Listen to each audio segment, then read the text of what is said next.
Elle est si proche. Depuis des milliers d'années, sa présence nous réconforte.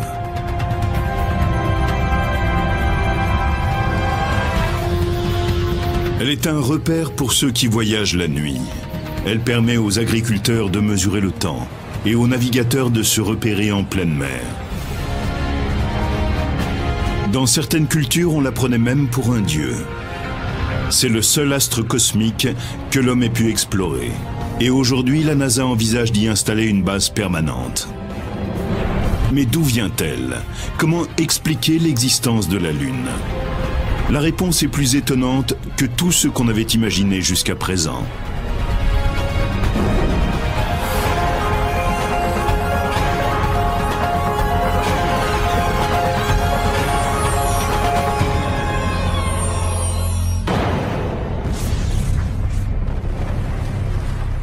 Selon le dernier recensement, il y a plus de 150 lunes dans notre système solaire.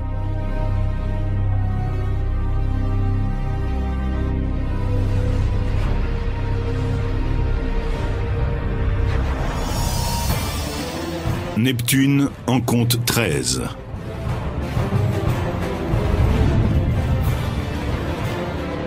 Saturne, 48.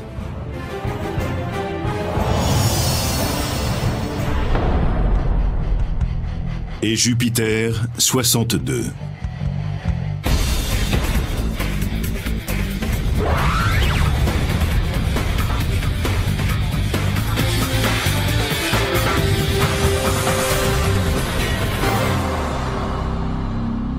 La Terre, quant à elle, n'en a qu'une. Mais elle est bien particulière. Celle que les Romains appelaient Luna est remarquable par sa taille. Ce n'est pas la plus grande lune du système solaire. D'autres, comme Titan, qui tourne autour de Saturne, fait 2 fois la taille de notre satellite.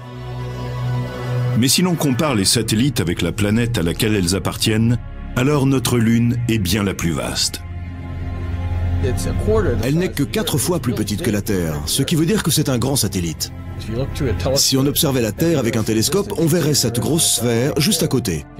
Quand on regarde Jupiter, ou n'importe quelle autre planète, on voit une grande sphère et une série de toutes petites lunes. La nôtre est beaucoup plus grosse. Des 8 planètes du système solaire, la Terre est la seule qui ait cette configuration. Les 2 astres ont des tailles relativement similaires à l'échelle du cosmos. Certains astronomes sont allés jusqu'à parler du système Terre-Lune comme d'un système binaire ou même d'une planète double. La distance qui sépare la Terre de la Lune est de 384 400 km, ce qui correspond à un voyage de 3 jours dans l'espace. Le diamètre de la Lune est de 3474 km, soit environ un quart de celui de la Terre. Un jour lunaire correspond à 27,3 jours terriens. Cette durée s'explique du fait que la Lune est toujours tournée du même côté vers la Terre. On ne peut en voir qu'une seule face.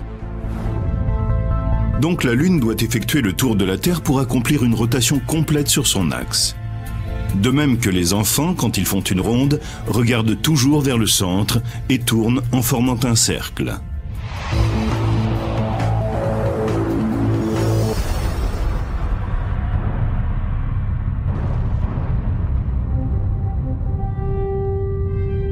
Cependant, bien que la Lune et la Terre soient étroitement liées l'une à l'autre, un simple voyage sur notre satellite nous permet de découvrir un monde bien différent du nôtre.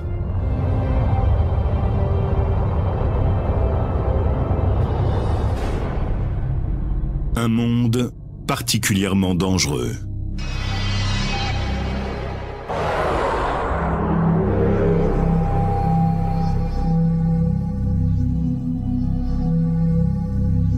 Comme il n'y a pas d'air, il faut porter une combinaison. En effet, la Lune n'a pas du tout d'atmosphère. Le son ne peut donc se transporter. Si vous vous trouvez sur la Lune avec un ami et que vous voulez lui parler, il ne vous entendra pas, à moins d'utiliser une radio. 5, was strolling on the moon one day in the merry month of December. L'absence d'atmosphère signifie également qu'il n'y a pas de molécules d'air pour diviser le spectre de lumière du Soleil. Le ciel est donc toujours noir.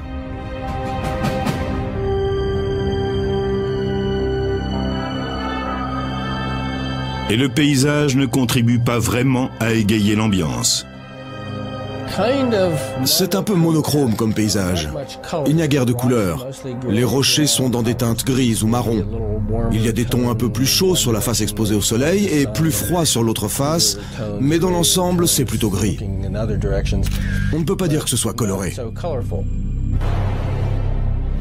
Des températures extrêmes rendent la surface lunaire d'autant plus inhospitalière. Le passage du chaud au froid est particulièrement brutal.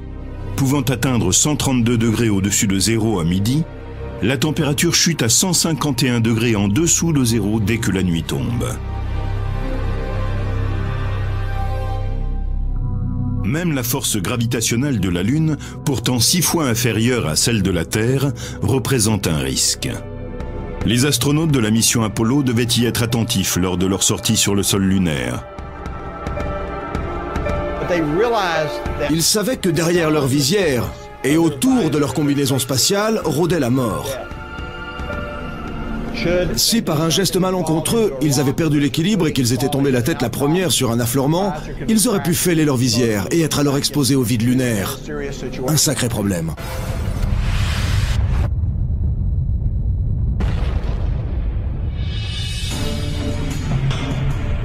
La combinaison protège les astronautes du vide spatial, de l'absence d'oxygène, des températures extrêmes et des radiations solaires mortelles. Mais elle ne peut rien contre les micrométéorites qui traversent l'espace à grande vitesse. Elles viennent fréquemment s'écraser sur la surface de la Lune. Ce sont de petites météorites. Elles s'enflamment en entrant dans notre atmosphère et forment des étoiles filantes. Sur la Lune, elles foncent à toute vitesse et viennent heurter la surface. Elles pulvérisent la surface lunaire et créent une couche de poussière que l'on appelle le régolithe.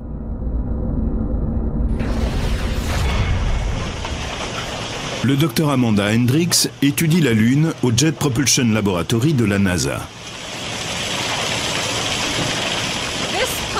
Cette usine est une sorte de fabrique de régolithe. C'est de la roche broyée, rien de plus. Avec ce broyeur, le processus est beaucoup plus rapide. La pierre est broyée en moins d'1 heure. Sur la Lune, des météorites et des micrométéorites ont bombardé la surface pendant 4 milliards d'années et viennent briser la roche.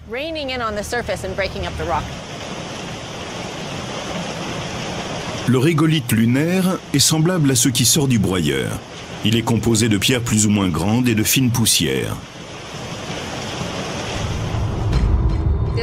Cette poussière très fine est connue de tous. On a vu les empreintes de pas des astronautes dans la poussière lors de la mission Apollo.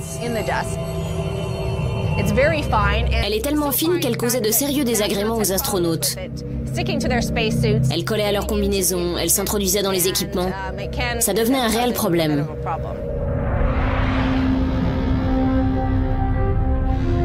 De très grandes météorites ont aussi percuté la Lune par le passé.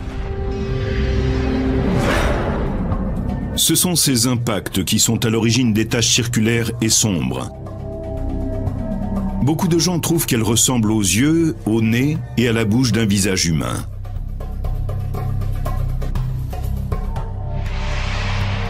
Ce sont elles qui ont longtemps fait penser qu'il y avait quelqu'un sur la Lune.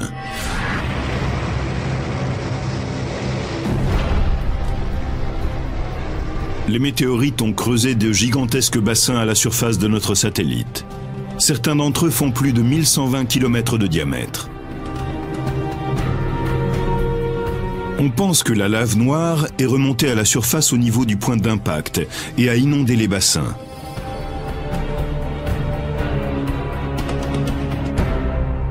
Aujourd'hui, on appelle ces zones sombres des marias, le mot latin pour mer.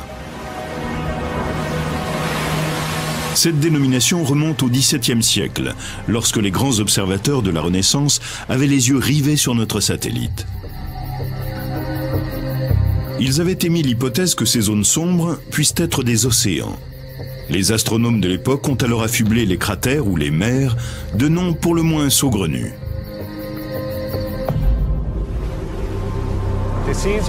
Les mers portent des noms de phénomènes terrestres que l'on attribuait à la Lune. Donc vous avez la mer des tempêtes, la mer des crises, la mer de la tranquillité, et ainsi de suite. Certains cratères plus récents sont moins touchés par l'érosion. Leur forme est plus nette.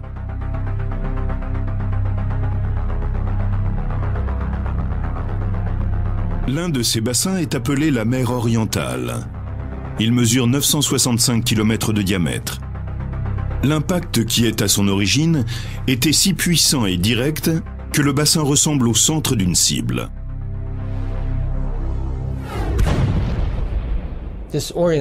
Cette cicatrice de la mer orientale ressemble à l'impact d'une balle dans une vitre. Des cercles et des fêlures rayonnent autour du trou.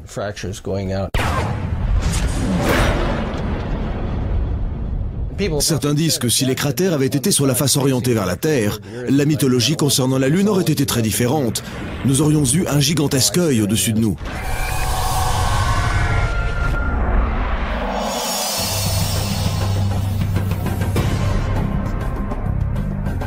Des montagnes, réparties sur 3 cercles concentriques, entourent la mer orientale. Certains sommets culminent à plusieurs milliers de mètres. Ils ont tous été créés à la suite d'un impact de la météorite. Les chaînes de montagnes terrestres sont pour la plupart le résultat du mouvement des plaques continentales. Elles se pressent lentement les unes contre les autres. Des montagnes s'élèvent au point de contact, l'érosion fait son office et on obtient les paysages spectaculaires que nous connaissons. Sur la Lune, il n'y a pas de plaque tectonique.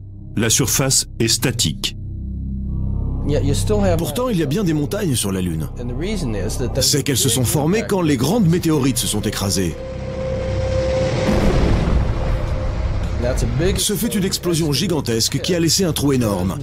Toute la matière qui se trouvait là a été propulsée vers l'extérieur. C'est ainsi que se sont formées les chaînes de montagnes autour des points d'impact. Ces paysages sont donc créés par des forces venant de l'extérieur et non de l'intérieur. Un autre cratère d'impact bien plus petit que la mer orientale, mais tout aussi spectaculaire, est connu sous le nom de cratère Tycho. Il tient son nom d'un célèbre astronome danois du XVIIe siècle. Le dessin de l'impact se trouve sur le quart sud-ouest de la face visible de la Lune.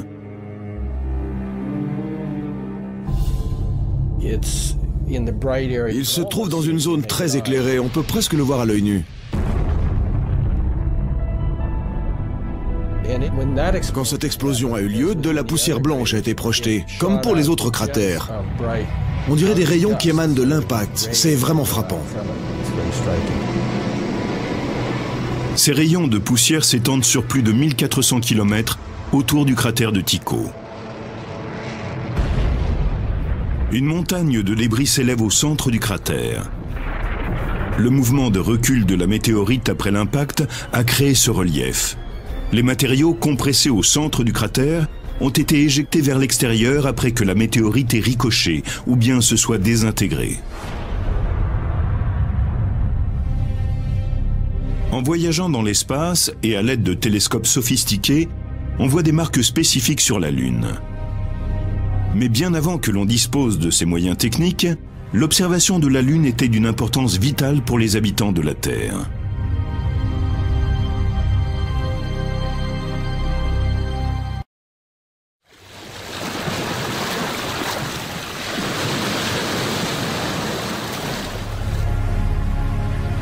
Depuis plus de 1400 ans, on considère la Lune comme une source de lumière, comme un guide pour la navigation, comme un point de référence pour les activités agricoles et avant tout, comme un calendrier naturel. Avant l'invention des systèmes modernes, mesurer le temps n'était pas une tâche aisée. Il n'existait que deux moyens. Il fallait soit s'en remettre au Soleil, soit à la Lune. Pour pouvoir déterminer la date en utilisant un calendrier solaire, comme nous le faisons aujourd'hui, avec 365 jours par an, il faut consigner chacune de ces journées.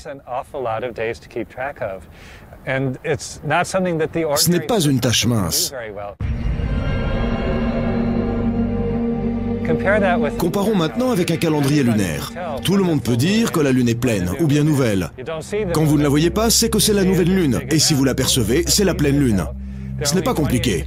Il y a entre 28 et 29 jours dans un cycle lunaire. C'est plus simple de les compter. Dans la plupart des sociétés, on a d'abord utilisé des calendriers lunaires.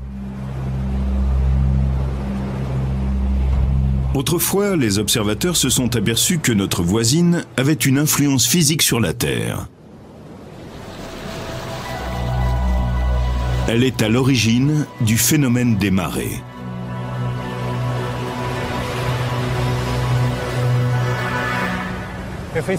Imaginons que cette balle de tennis représente la Lune et ce ballon de football la Terre. Les marées sont provoquées par l'attraction gravitationnelle de la Lune. On le voit nettement ici. La Lune attire l'eau de la Terre vers elle.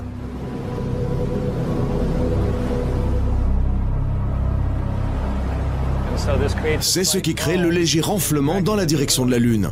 Ce qui est moins évident, c'est qu'il y en a un aussi dans la direction opposée à la Lune. Donc, il y a deux marées hautes chaque jour. L'autre marée haute est provoquée par la force centrifuge de la Terre. La Terre et la Lune sont toutes les deux en rotation. C'est cette force qui pousse l'eau se trouvant de l'autre côté à aller vers l'extérieur. Pour illustrer la différence entre marée haute et marée basse, il suffit de se rendre dans la baie de Fundy, le long des côtes canadiennes. L'amplitude de la marée est très importante. Le niveau de l'eau peut baisser de presque 17 mètres. Pour certaines espèces, le flux et le reflux de l'océan créent des abris très utiles.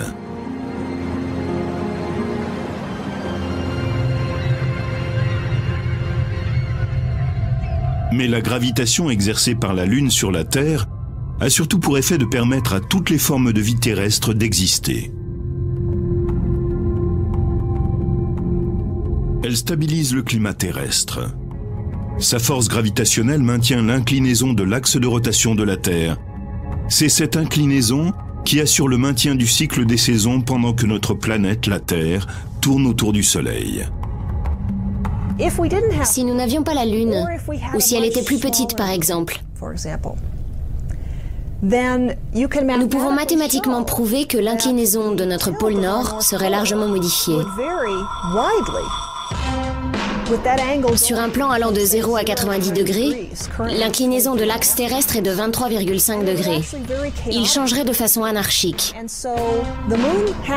La Lune joue un rôle important dans la stabilité de l'axe de rotation de notre planète et par conséquent sur notre climat.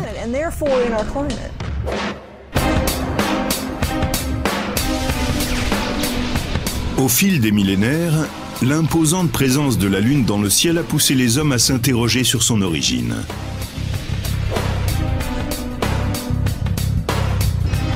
D'où vient la Lune? Comment expliquer sa formation? En 455 avant Jésus-Christ, l'érudit grec Anaxagoras a émis une théorie. La Lune serait simplement un rocher qui se serait détaché de la Terre.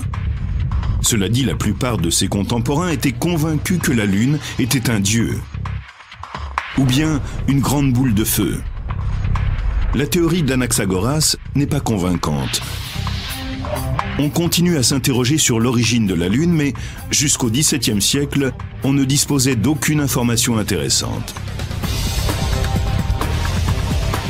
C'est en 1609 que l'astronome italien Galilée pointe l'un des premiers télescopes sur la Lune et découvre un tout nouveau paysage. Le sol d'un autre monde. Lorsque vous regardez la Lune avec un télescope, elle est très différente de ce que l'on voit à l'œil nu. Vous vous apercevez alors qu'elle n'a plus du tout l'air plate. On voit nettement sa courbure.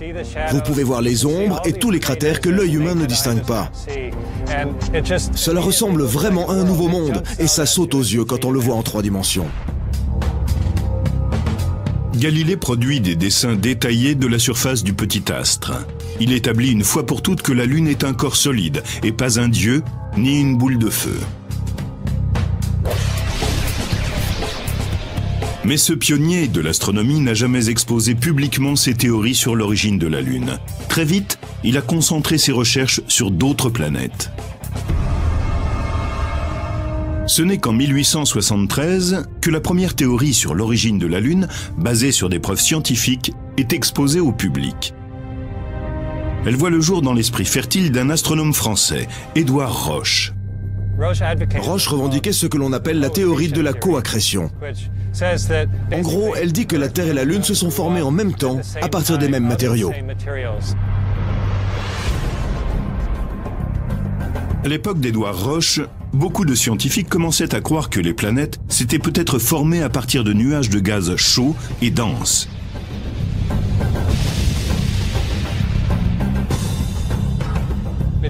Ces nuages se sont densifiés et ils ont refroidi. En se condensant, des cercles de gaz se seraient formés et dissociés. Donc, il y a plusieurs anneaux de gaz, comme des cercles concentriques. Ensuite, ces anneaux ont probablement continué à se solidifier pour former les planètes. Roche considérait la Terre et la Lune comme un système solaire miniature. Il pensait que la Terre était une boule de gaz qui s'était refroidie. Elle se serait ensuite contractée en répandant un cercle de gaz qui se serait mélangé pour former la Lune.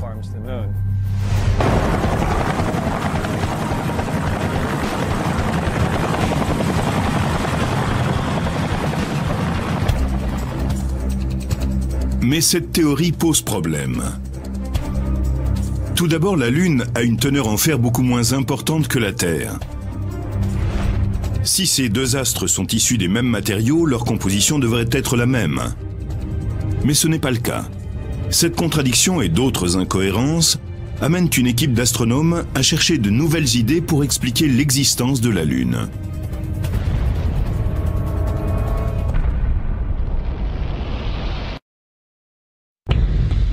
Dans le dernier tiers du XIXe siècle, des théories plus élaborées voient le jour. En 1873, le scientifique français Édouard Roche explique que la Lune a pu se former à côté de la Terre. Elles seraient toutes les deux issues d'une seule et même nébuleuse de particules et de gaz. Mais cette théorie pose un problème fondamental. La Lune contient beaucoup moins de fer que la Terre. Elle est donc bien moins dense.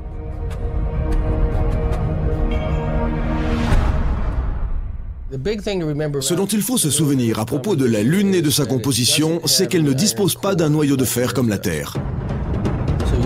Dans la Terre, il y a une immense zone, à peu près la moitié du volume intérieur de la planète, qui est composée de fer et de ferro-nickel. Ce métal est venu se regrouper au centre de la Terre lorsque sa température était très élevée, au commencement. La Lune, elle ressemble plus à un bloc de roche.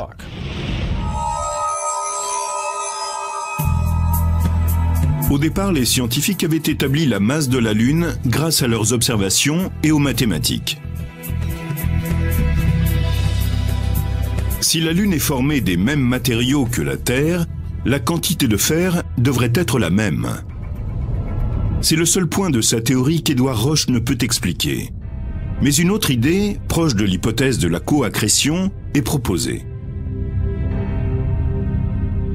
En 1878, George Darwin expose sa théorie de la fission pour expliquer l'origine de la Lune.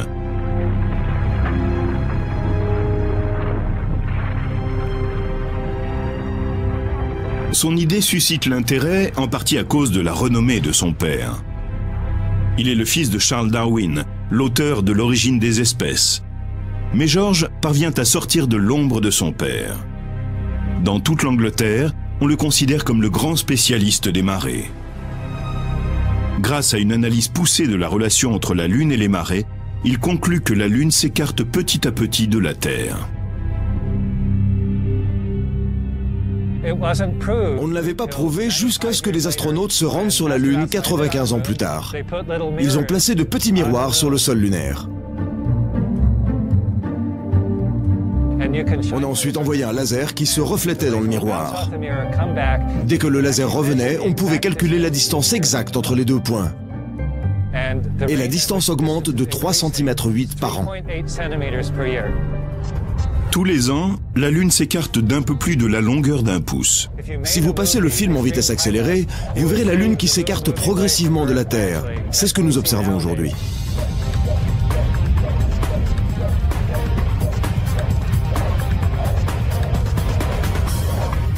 Darwin s'interroge sur ce qui se passerait si l'on inversait le processus, si l'on rembobinait le film. En remontant dans le temps, la Lune se rapproche. La vitesse de rotation de la Lune et de la Terre ne cesse d'augmenter.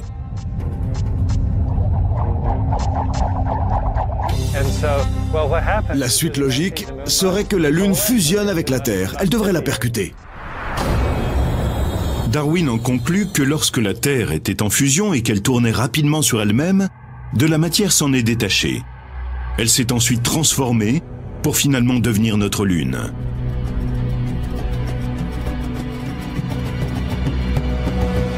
Il entreprend aussitôt de calculer mathématiquement la trajectoire inverse de la Lune jusqu'au contact avec la Terre. Il est resté frustré. Il a réussi à calculer une position où elle se rejoignait presque, mais il n'a pas pu aller plus loin. Les mathématiques ne le lui permettaient pas. Il a remonté le mouvement jusqu'à une époque où la Lune était toute proche de la Terre. Elle en faisait le tour 5 ou 6 fois par jour. Elle tournait à toute vitesse, et la distance qui les séparait était d'environ 8000 km. Quoi qu'il en soit, les mathématiques n'ont pas permis à Darwin de faire entrer les deux astres en contact. Les scientifiques ont débattu sur l'hypothèse de la fission pendant des années. Ils ont finalement conclu que le mouvement relatif entre la Terre et la Lune ne pouvait pas être engendré par la fission. Il aurait fallu qu'elle ait une vitesse de rotation bien trop élevée pour expliquer sa vitesse actuelle. La recherche des origines de la Lune se poursuit. Une nouvelle hypothèse est très vite proposée par un Américain.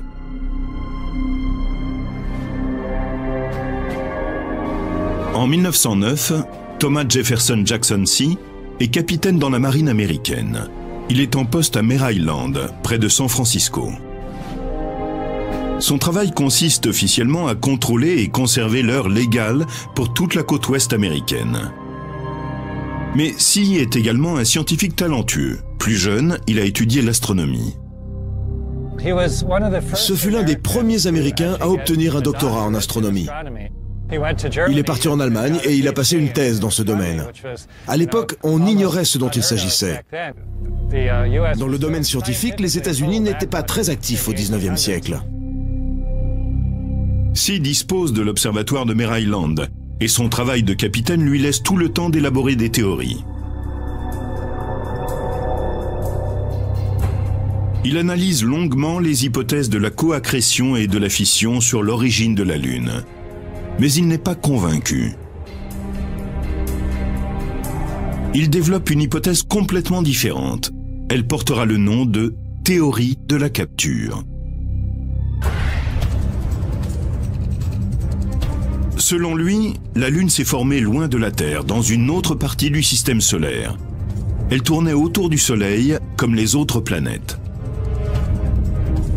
Elle serait passée trop près de la Terre et aurait été capturée par la gravitation terrestre.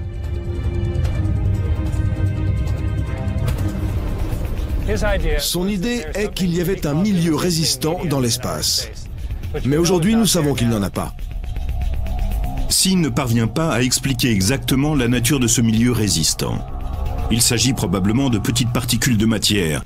Malgré tout, il est convaincu que celui-ci n'existe plus. Sa théorie pour expliquer la capture de la Lune est la suivante. Elle serait venue de l'espace en direction de la Terre.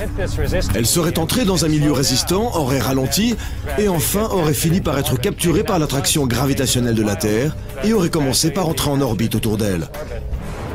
C'est un peu comme lorsqu'on fait du saut à l'élastique. On descend et puis on remonte, plus lentement. On redescend et on remonte encore plus lentement.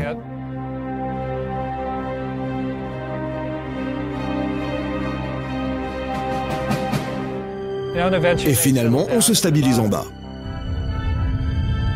La théorie de la capture de Tomassi permet d'expliquer pourquoi la Terre et la Lune n'ont pas la même quantité de fer. Si la Lune s'est formée ailleurs, elle peut être très différente. D'un autre côté, l'idée que la gravitation terrestre puisse capturer un astre de cette taille semble peu probable, surtout lorsqu'on sait qu'il n'existe aucun milieu résistant pour ralentir un objet aussi grand que la Lune. Chacune des trois théories présente d'importantes incohérences. L'origine de la Lune est encore un mystère.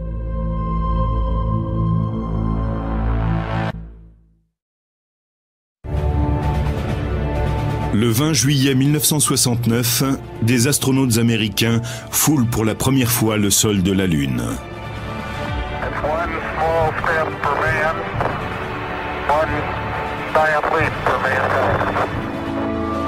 Ils posent leur module sur une plaine de lave solide, connue sous le nom de mer de la Tranquillité. Le pilote de la mission, Buzz Aldrin, décrit ce qu'il voit alors comme un magnifique paysage de désolation.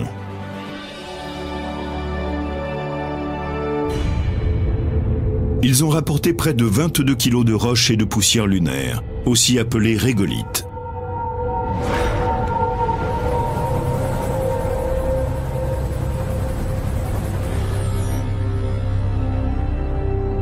Au centre spatial Johnson, à Houston, les géologues attendent leur arrivée avec impatience.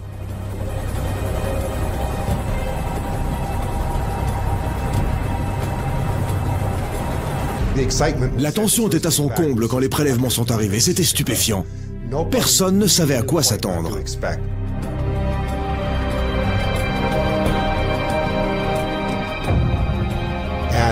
Tout de suite, on s'est rendu compte qu'il s'agissait de roches basaltiques, comme on en trouve à Hawaï. Ça ressemblait vraiment à ce qu'on trouve là-bas. Les géologues de la NASA sont particulièrement intrigués par une autre roche. Elle porte le nom de brèche. Cette roche s'est formée au moment de l'impact d'une météorite.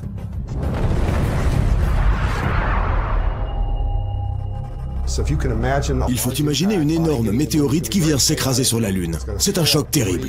Des débris sont éjectés. Ils ont été arrachés du sol pour laisser la place à un cratère. Ils sont très nombreux sur la Lune.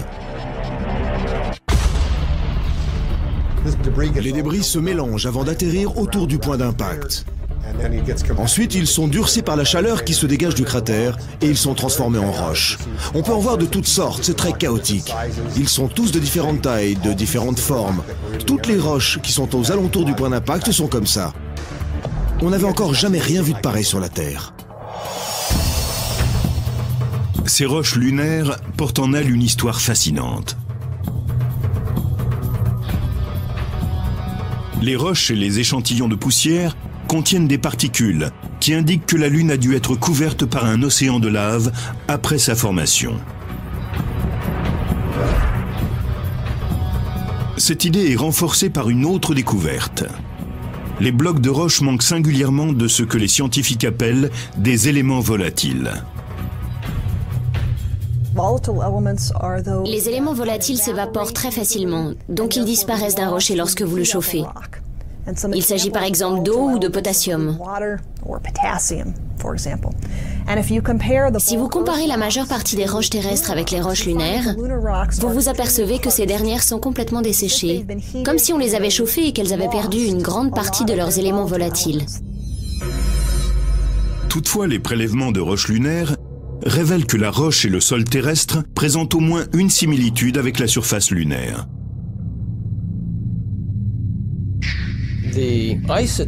Prenons les isotopes des éléments individuels, comme l'oxygène en particulier. Il existe différentes formes d'oxygène.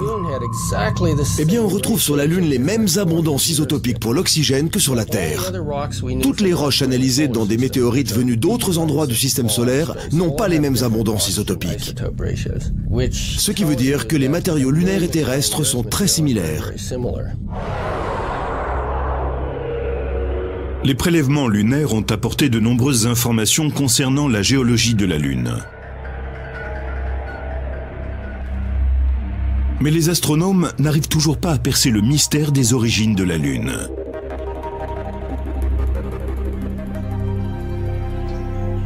Pour William Hartmann, de l'Institut des sciences planétaires de Tucson, en Arizona, les informations récoltées sur ces morceaux de roches lunaires sont fondamentales. Pendant près d'une décennie, elles lui ont permis d'étayer de nouvelles théories. William Hartmann est aujourd'hui un astronome de renom. C'est aussi un peintre spécialisé dans les représentations de l'espace. Au début des années 60, il étudie à l'Université d'Arizona. Il prend part à un projet dont l'objectif est de créer une carte des cratères lunaires. Elle devra indiquer aussi bien les énormes bassins ou mers que les plus petits creux visibles. Quand on faisait cette carte dans les années 60, on s'est rendu compte que les grands bassins étaient des traces d'impact. D'énormes astéroïdes se sont écrasés sur la Lune et ont creusé ces cratères. Certains d'entre eux font plus de 950 km de diamètre. Et pour faire de tels dégâts, la météorite devait mesurer environ 160 km de diamètre. On en a donc conclu que de très grands objets se déplaçaient à travers le système solaire quand la Terre s'est formée et qu'ils venaient s'écraser sur les planètes. L'idée que des astéroïdes de 100 km de large viennent frapper des planètes soulève quelques questions pour Hartmann. Des objets de la taille de planètes sont-ils vraiment entrés en collision? Cela aurait-il quelque chose à voir avec la formation de la Lune? En 1972, Hartmann et Don Davis, un autre astronome de Tucson, mettent au point un programme pour les aider à explorer cette idée.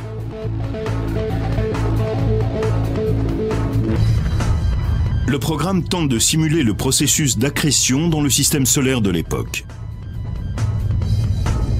Les astronomes veulent voir si d'autres planètes qui se seraient formées aux alentours de la Terre auraient pu entrer en collision avec elle. On se disait que si un autre corps céleste suffisamment grand était venu s'écraser sur la Terre et que les morceaux de la croûte terrestre et de cet astre avaient été projetés en orbite, tous ces débris auraient pu servir à la formation de la Lune. La simulation montre qu'une autre planète aurait pu se former dans la zone d'accrétion de la Terre. Une planète de la taille de Mars. Ce n'était pas la Lune. Cette planète est composée des mêmes éléments que la Terre et a donc le même pourcentage de métal et la même densité que la Terre. Ce n'est pas le cas de la Lune. Ces résultats permettent à Hartmann d'élaborer une quatrième et nouvelle hypothèse. Elle porte le nom de théorie de l'impact géant.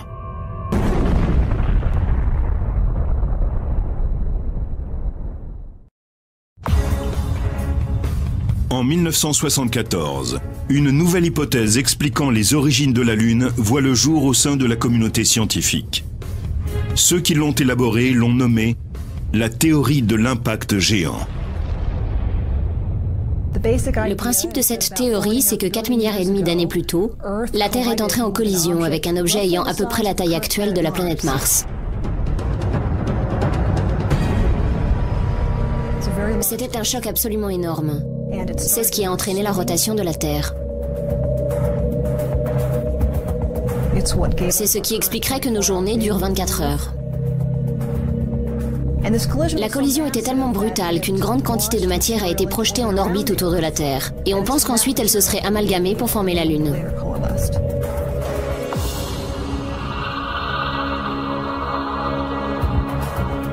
Le docteur Robin Canup et d'autres scientifiques du Southwest Research Institute de Boulder ont développé un programme informatique pour étudier les détails de l'impact géant. Cela permet de diviser la Terre et la protoplanète qui l'a heurtée en différentes particules. L'évolution de chacune de celles-ci est ensuite observée tout au long de l'impact. Le simulateur donne une vue aérienne de l'impact sur un plan vertical. La Terre était probablement partiellement en fusion avant la collision. Donc initialement, l'autre astre arrivait de cette direction. Il a percuté la Terre sur le côté. On voit que cette deuxième planète s'est désagrégée pour former un long bras de matière. Le voilà. Les scientifiques pensent que les couches supérieures de la Terre sont complètement entrées en fusion après l'impact. La collision a provoqué la rotation de la Terre. Et on voit également qu'elle a changé la forme même de notre planète.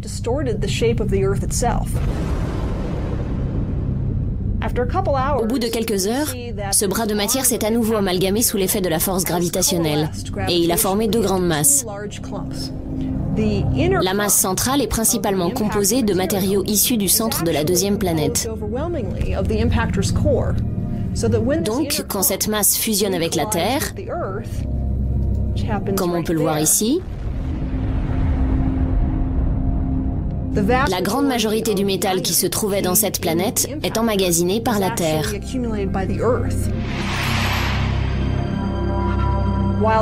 La masse qui se trouve le plus à l'extérieur approche et passe tout près de la Terre.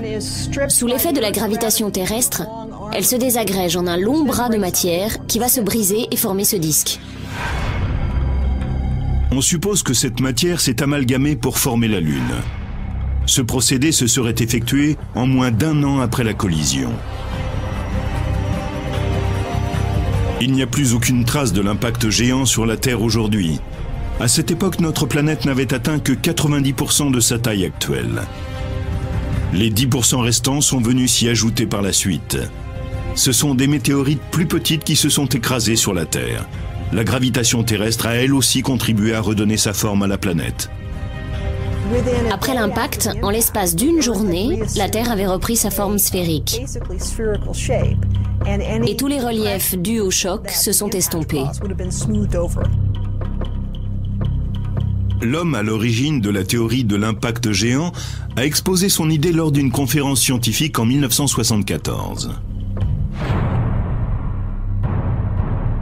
Mais pendant près de 10 ans, personne ne s'y est intéressé. L'intérêt pour la Lune a brusquement chuté après la mission Apollo.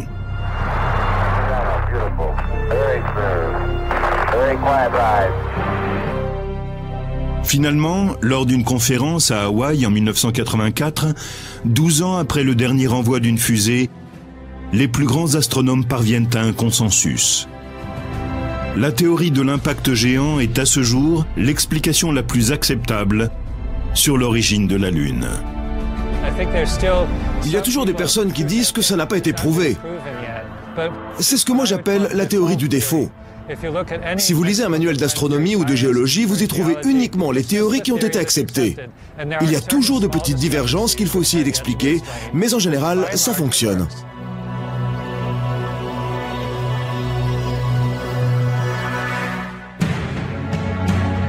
Les scientifiques sont parvenus à s'entendre sur une théorie concernant l'origine de la Lune.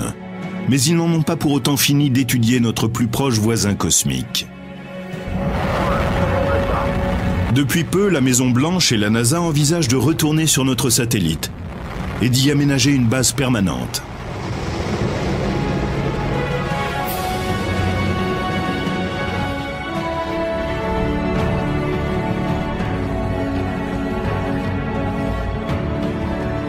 Cela permettrait d'entraîner des astronautes à vivre dans l'espace pendant de longues périodes. Cela offrirait également un point de lancement pour d'éventuelles missions sur Mars. Mais des projets scientifiques d'une telle ampleur ne font pas partie du quotidien de la majorité des habitants de la Terre. Ils se contentent de regarder de temps en temps le disque brillant et hypnotisant dans la nuit noire. Toutes ces discussions au sujet d'océans de lave, de micrométéorites qui forment le régolithe et d'impacts géants ne pourront jamais amoindrir la fascination et le charme romantique que nous inspire notre mystérieuse voisine, la Lune.